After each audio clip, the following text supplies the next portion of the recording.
بسم اللہ الرحمن الرحیم۔ شروع اللہ کے نام سے جو رحمان و رحیم ہے۔ الحمد للہ الذی انزل علی عبده الکتاب ولم یجعل له عوجا۔ تعریف اللہ کے لیے ہے جس نے اپنے بندے پر یہ کتاب نازل کی اور اس میں کوئی ٹیڑھ نہ رکھی۔ قیما لینذر بأسا شدیدا من لدنہ ويبشر المؤمنين الذين يعملون الصالحات أن لهم أجرا حسنا ماكثين فيه أبدا۔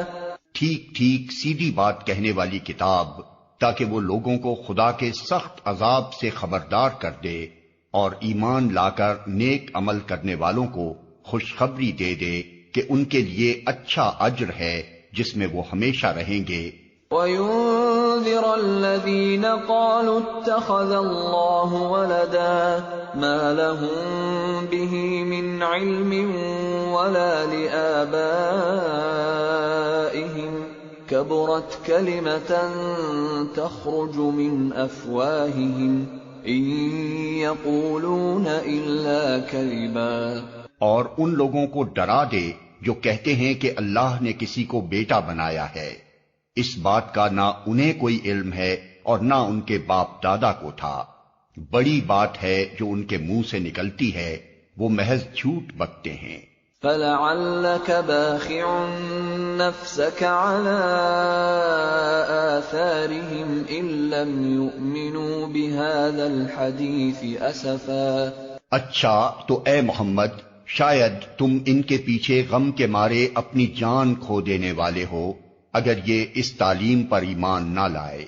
اِنَّا جَعَلْنَا مَا عَلَى الْأَرْضِ زِينَةً لَهَا لِنَبْلُوَهُمْ أَيُّهُمْ أَحْسَنُ عَمَلًا وَإِنَّا لَجَاعِلُونَ مَا عَلَيْهَا صَعِيدًا جُرُزًا۔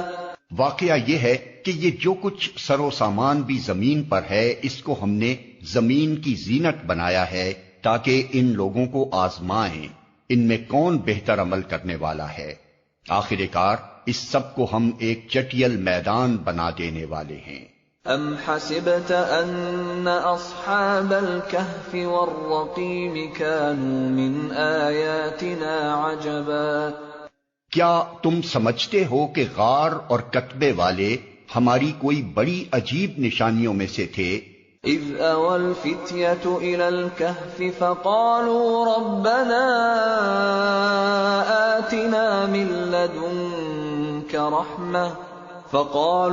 ربنا آتنا من لدنك رحمة وهيئ لنا من امرنا رشدا۔ فضربنا على آذانهم في الكهف سنين عددا ثم بعثناهم لنعلم أي الحزبين أحصى لما لبثوا أمدا۔ جب وہ چند نوجوان غار میں پناہ گزین ہوئے اور انہوں نے کہا کہ اے پروردگار ہم کو اپنی رحمت خاص سے نواز اور ہمارا معاملہ درست کر دے، تو ہم نے انہیں اسی غار میں تھپک کر سال ہا سال کے لیے گہری نیند سلا دیا، پھر ہم نے انہیں اٹھایا تاکہ دیکھیں ان کے دو گروہوں میں سے کون اپنی مدت قیام کا ٹھیک شمار کرتا ہے۔